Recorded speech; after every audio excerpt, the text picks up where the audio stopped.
I'm with James Lawrence, the Iron Cowboy, and James, if you would kind of share with everyone where the Iron Cowboy came from, like what's inspired you to go out and challenge your limits, right? I know that you hold a current world record for the most, consecutive Ironman distance triathlons competed within a single calendar year.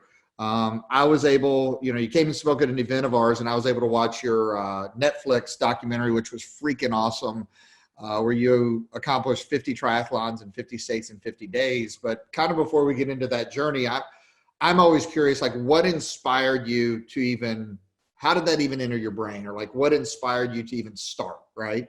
Yeah, it's crazy. I mean, every headline or highlight that you see, there's a decade worth of something beforehand. And just going all the way back, I grew up in Calgary, Alberta, Canada. I grew up as a wrestler. Just always loved sport and competition. I moved to Utah, met my wife, celebrated 20 years of marriage, and got 5 kids together. And so that's super cool. And together, my wife and I got into triathlon. We got into running, and then we did find the multi-sport, which we loved it. And we'd been doing it for a long time. And I mean, there's so many facets to this, but I owned a mortgage company, and then the economy crashes, and we all experienced that hardship. And I partnered with a charity, and I wanted to raise money and do some philanthropic work. And so I came up with the concept to combine my passion with the ability to help others. And I broke the world record for the most half Ironmans in a single year, all official events around the world. And with the attempt to raise money and build dams in Africa and affect those people and give them sustainability. And after completing that, like anything in life, you have to have experiences to gain knowledge and to be able to evolve. And when you're in the middle of something, it always seems like it's the most difficult and impossible thing to do until you've done it, and then you can take the next step on your journey. And the half Ironman led to a full Ironman world record in 2012, and that led us to the notion that we could attempt 50 consecutive full Ironman distances. And for those that don't know that are listening, a full Ironman is a 2.4 mile swim, a 112 mile bike ride, followed by a full marathon run, 26.2 miles. So that's a total of 140.6 miles. And it's considered to be one of the single toughest days in sport. And so the notion that we were going to attempt 50 consecutive, not just 50 consecutive, but to do one in every single state. So 50 days, 50 states, 50 Ironmans, we were ridiculed and laughed at. And so, that kind of journey took us along there. And the reason I got kind of dubbed the Iron Cowboy is because Ironman is one of the least friendly spectator sports on the planet. And my kids were young at the time. They were 5 kids, 6 and under, while we were kind of in the middle of this. And I wanted them to be able to see me coming and have that energy exchange and that value for them and me as a racer and them as a spectator. And so I'd wear a cowboy hat during the marathon portion, and just started to get called the Iron Cowboy because I was doing so many events. And the name just stuck, and now we've turned it into an entrepreneur brand and have a lot going on with it. So it's a lot of fun. Well, before we kind of get started, I think I just want to point out to people, you said, so you completed these 50 Ironmans, but you keep saying we. And for people listening in, I hope you all understand like the language. Why do you say we? I mean, you're the one actually sweating and running and completing it. So when you say we, what does that mean, or who does we represent? Well, it's interesting. I don't do it intentionally, and it's because it's just a core value of mine that nothing great is ever accomplished on our own, and you aren't where you are without others. And I truly believe that nothing great is ever accomplished in a solo pursuit, and solo pursuits are selfish. And it's unfortunate because a lot of triathletes get dubbed as selfish athletes, or an individual sport gets dubbed, those athletes gets dubbed as selfish. But I firmly believe that there isn't a single athlete at the highest level that wouldn't say that we didn't get here. Even right now, if you're paying, nobody's got anything to do, so most people are watching the Michael Jordan Last Dance documentary. Even Michael Jordan, he said in the documentary, I wouldn't be here without Pippen and my teammates. Like, the greatest basketball player on the earth recognizes nothing great is ever accomplished on our own.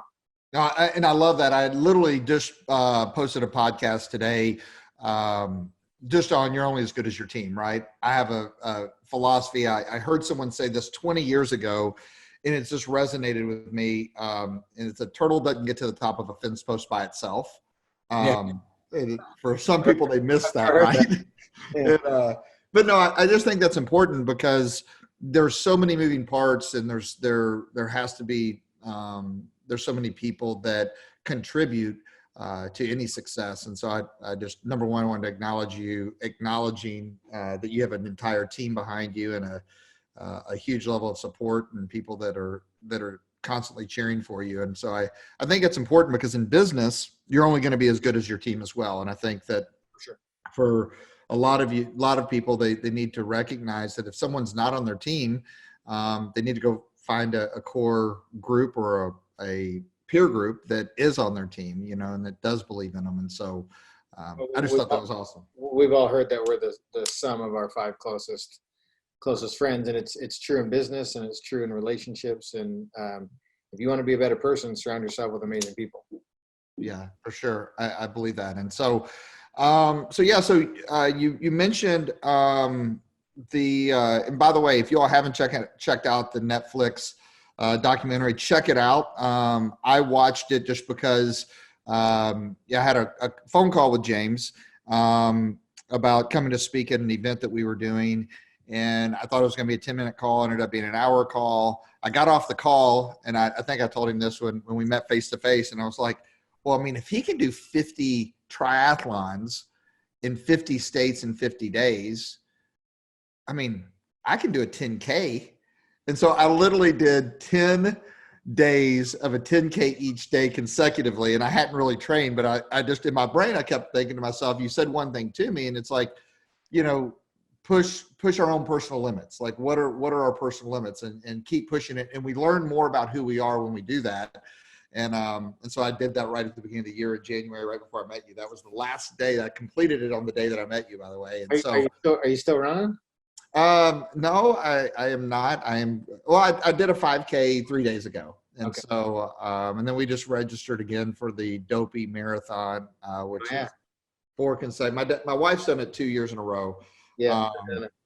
No, I actually, during COVID, not to digress, my father passed away a couple weeks ago, and he's kind of always been my hero. And and I literally just, when I went in to use the restroom to come back out, I told my wife, I was like, we need to go run or something today, because it's just beautiful. And it helps me feel better. Yeah.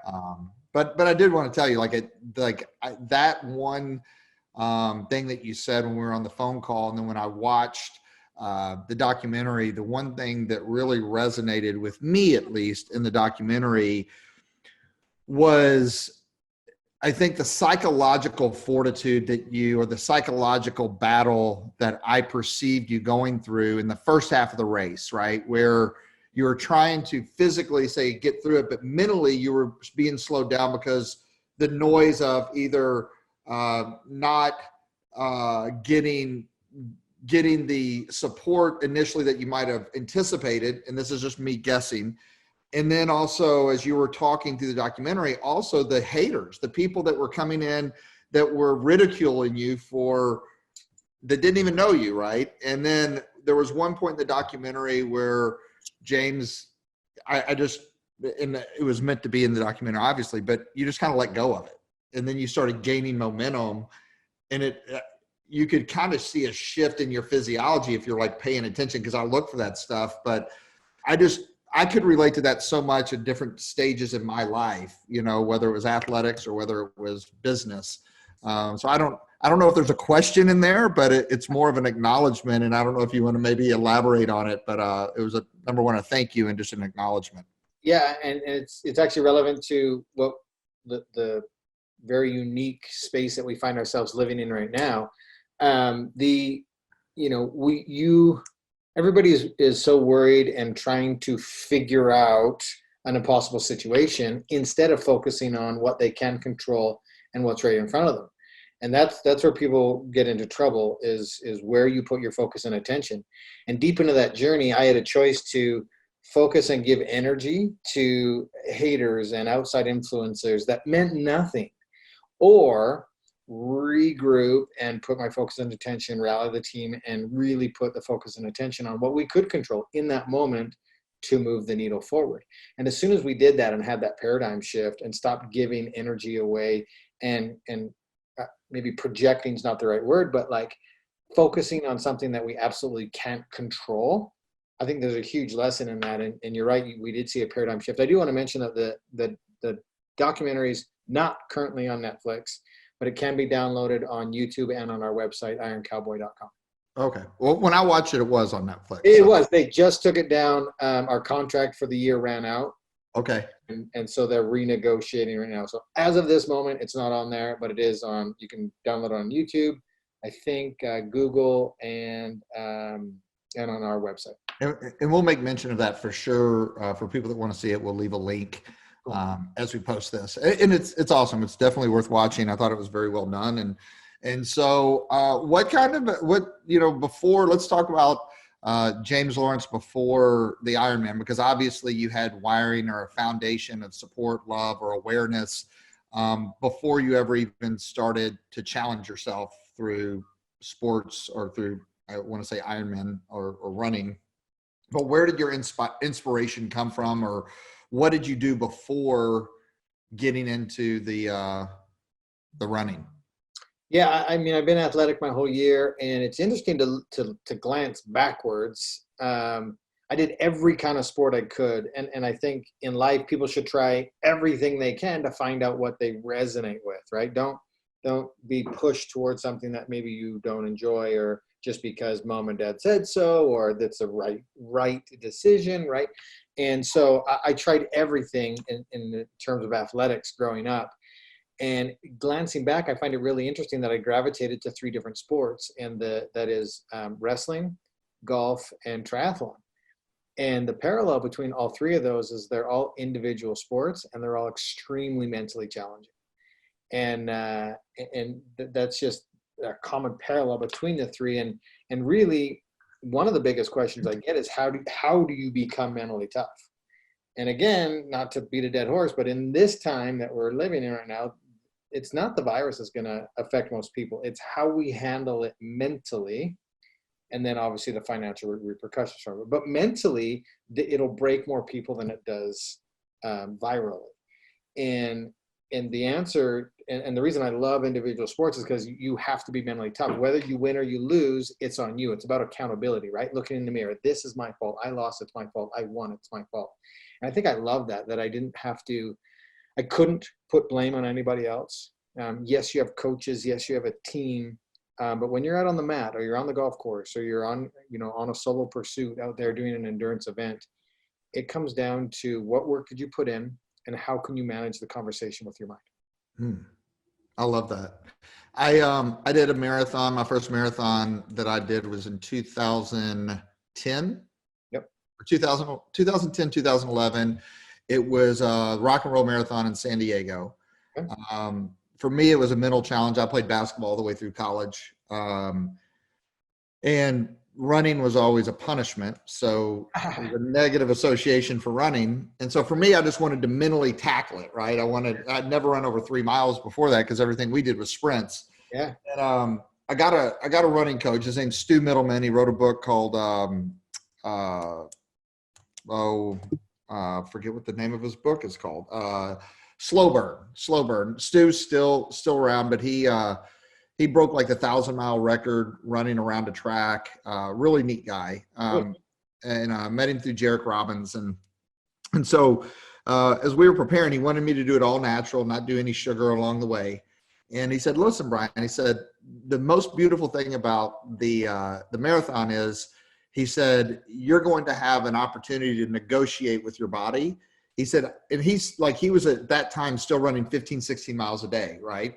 And he said, there's never been a race that I participated in where there wasn't a point in time in the race that I didn't have to negotiate with myself, like negotiate with my body. And I thought that was, it gave me a lot of reflection, because about mile 19, I guess my glycogen storage ran out. I caught a cramp in my in my hamstring, and I just froze because I knew if I went down, there'd be a possibility of me not getting back up, right? So I just froze there for about 7-8 minutes, and I did end up like eating a bunch of popsicles and goo because they were right around.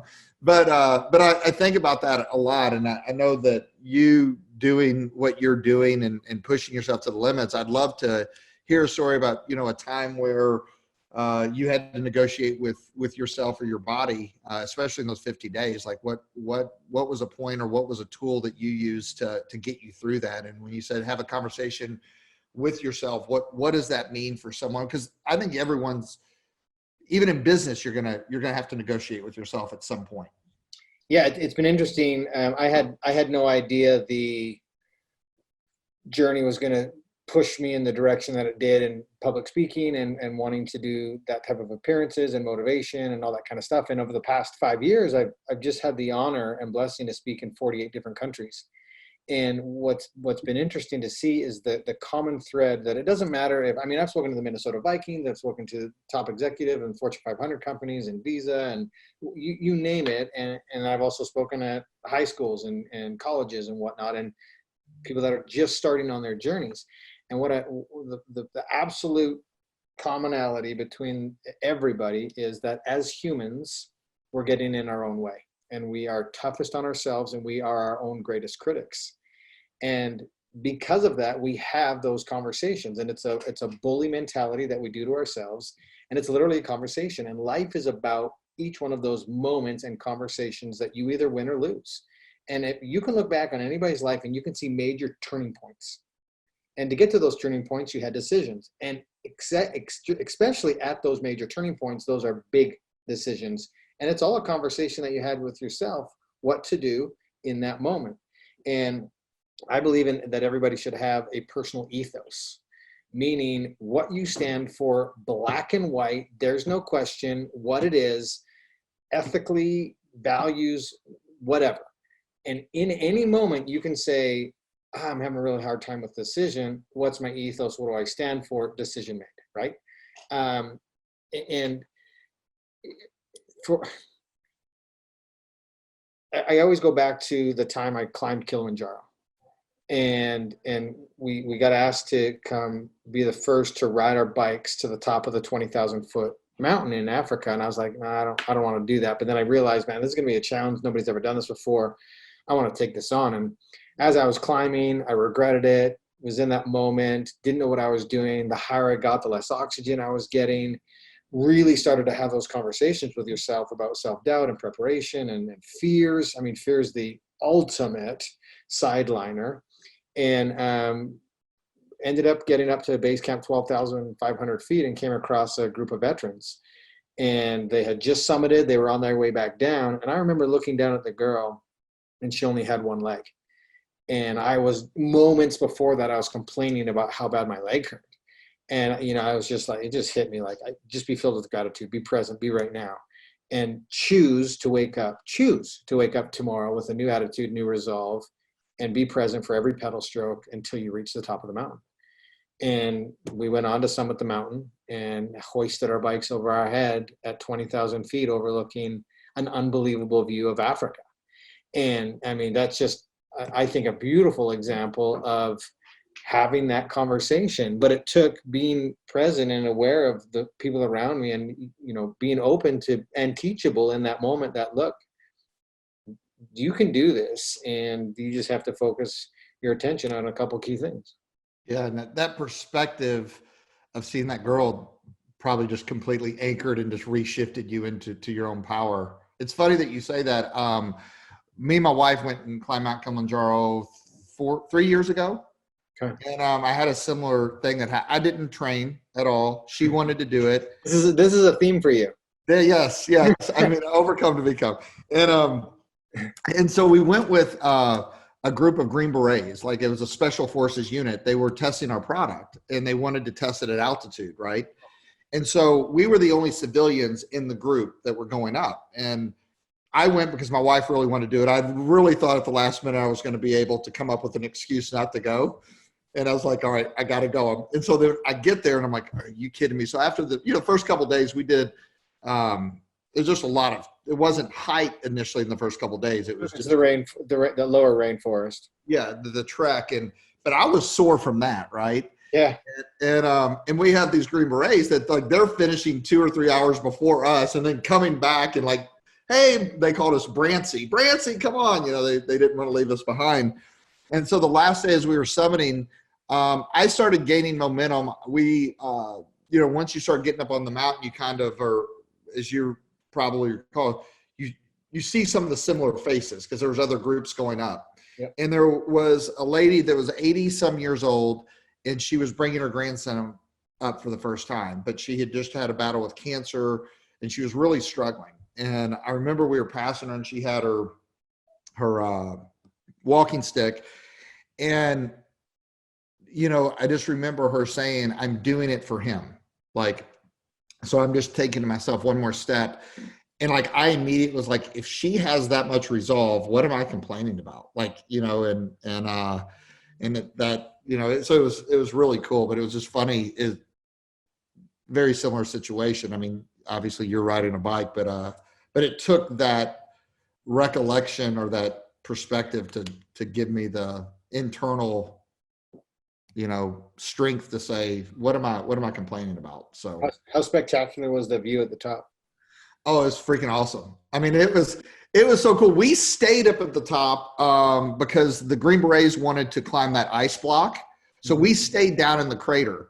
So we went up to the top and then we descended 5,000 feet into the crater, but it was freaking amazing. Yeah. I mean, I started getting into documentaries. My wife, I was like, we're going to do Everest next. Let's go do Everest. She's like, that's a whole different ball game though. Yeah. It was also a cool experience. I was standing at the top of Kili, and one of the other guys in the military group that had that girl in it was blind. And he couldn't see that view that we were seeing. And what I got out of that was that we have no idea when something's going to be taken away from us, and to never take for granted the things that we have. And I mean, look around the world, how many rights have been taken away from us today because of what we're doing. I was just talking to a buddy of mine in South Africa, and he's like, no, we're on lockdown. Like, we're not allowed to go 500 feet outside of our homes or we get fined and imprisoned. And I'm just like, how did we get to this point? Well, and I know this is political and I probably might edit some of this out, might not, but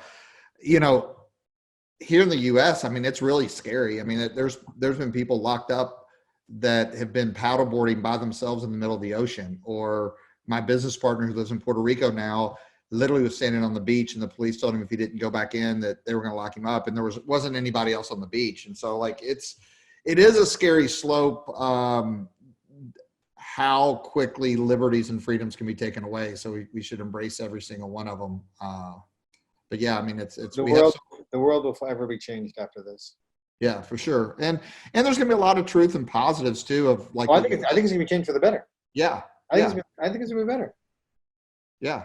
Yeah. So, the learnings that we're having right now, but isn't that the point of life, is to face adversity, struggle, not bury your head in the sand, adapt and evolve, and come out more powerful, more grateful, and just with endless possibilities. This time has been, and I mean, if you go to my social media today, I just posted on my stories about, hey, look, everybody's situation is different. Like, some people are worried about a mortgage and milk, and I'm, worried about my next training program, right? So trust me, I get it. Everybody's situation is different, and I'm not judging anybody. But me personally, the situation that we've found ourselves in, it's an opportunity. I've been blessed to be able to spend more time with my family in the past. This is the most I've been home in the past 5 years. I mean, I've just really, really appreciated. I've had an opportunity to shift and pivot my business. It's just so much great. And then again, I get that everybody's situation is different. I'm speaking my personal situation. Yeah. And there's always silver lining in anything that we're going through. So we're not, you're always going to be stronger for whatever you're going through, no matter where someone's at. And I agree with you. I mean, I was talking to my business partner the other day, and he's like, I've spent more time with our kids, during this time than I have in the last, 7 years. So, yeah. So it's really cool. So what are you doing right now to stay in shape? Speaking of, what are some of your daily routines or rituals that you're doing right now? I'm in full training except for swimming. And great news, I've got just ordered a master's swim spa so that I can now swim at my house. It'll be here in 2 weeks. But I'm looking at my office right now. I got 3 bikes lined up right there. One's mountain, one's road, and one's kind of gravel. And I've been rotating through those. But I live right at the bench of the Wasatch Mountains, which is crazy awesome. I can ride up to just over 10,000 feet.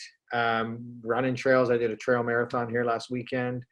I have a little gym here at my house. So just doing everything I can to stay active, both physically and mentally, working on business, spending time with family. We've done a lot of work in the yard. It's been really great. And I've got some big races that hopefully happen later this year. We're going to try to set a course record for a race in California if it goes off in October.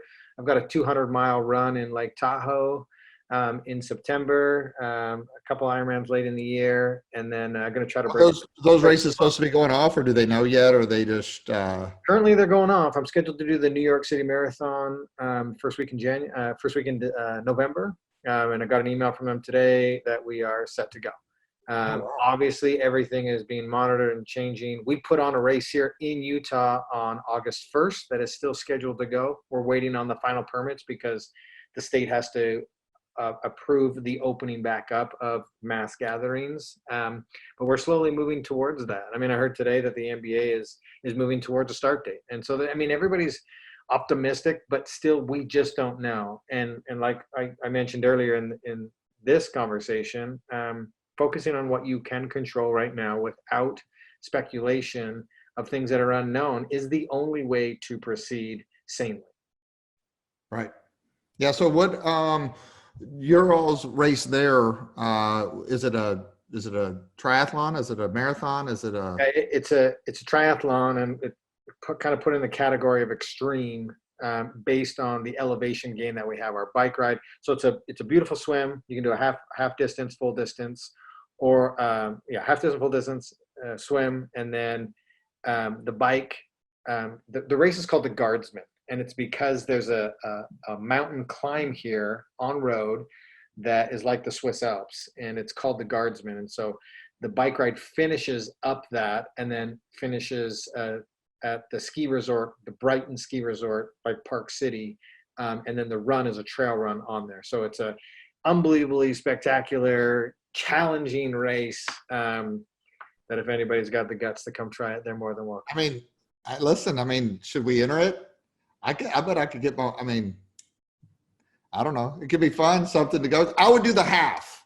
I've never done a full though, but I would do the half. I'll tell you what, I will let you race it for free, and anybody that you can come get, we'll give them 50% off just to see if they can finish it. Hey, I'll do it. You don't think I'll do it? I know you won't do it. You don't think I will? If you do, you won't finish. You hear him challenge me? Like, listen, I just literally saw Gary Vee post something, and I was like, because I used to always say that I love being underestimated. I will finish it. Send me the details. I'll drop it in the message box. Yes. Is the bike uphill? Is it? I just said the bike finishes up Guardsman. So you bike up the guard. I thought you meant you run up the Guardsman. You bike up. You run on the ski resort, Brighton. Oh, okay. So you swim, you bike up, and then you run. Yeah. Yeah. So then the bike taxes your legs, and you get off to run. Yeah, it's a triathlon. All right, I can do it. I think I can do it. Oh, don't. There you. I just caught you. I think I can do it. You got to think it first, right? No, you say I can do it. I can do it. I think. Think gives the notion a waiver, a way out. Never say the words I think. That's a wavering statement. I thought try was the waiver. I know I can do it. There you go. Hey, when is it? September 1? August 1st. Oh, I better get after it. 3 months. 3 months is enough time for a half. Absolutely. And what's great is a normal half would have like a cutoff. Because we do the full on the same day, you literally have the same time frame as the full Ironman athletes to do the half. So you have all day. Yeah. All right. That'll be fun. As long as I can see James afterwards and let him know that I finished. I'm going to be racing the half with you, and I'll be waiting at the finish line for you. Okay, let's do it. I'll do it. I'm going to get some people to do it with me. You watch. So, Okay. well, listen, I appreciate it. I know that at our events, you're one of, after you spoke, everybody, I mean, just loved you. I mean, some, I mean, they were just begging, obviously, then COVID hit, but they couldn't wait to hear you again. And hopefully once this all dies down, you can come visit the community again, because I know that they got a ton of value out of you talking and just your presence. So it meant a lot. Cool, man. Well, I really appreciate it. I have a lot. Literally, your event was hands down the most fun I've had on stage of any event, and I've done hundreds of events around the world. And so you guys are for sure a good time, and then we had a blast. Well, that's awesome. Well, let us know what we can do to support you. You know, we're huge fans, and we want to become closer friends. And if there's for people listening in, if they want to check you out, follow you, how can they tune into the Iron Cowboy? Yeah, it's ironcowboy.com is the website. Access to everything we have there, and then I do most everything on Instagram, which is at Iron Cowboy James. Awesome. All right. Well, I appreciate it. And in closing, is there any, you know, I guess advice that you would give anyone listening on the line that's pursuing better, they're pursuing, you know, their own best version of themselves? What's one piece of advice you would give them that you've learned through your journey?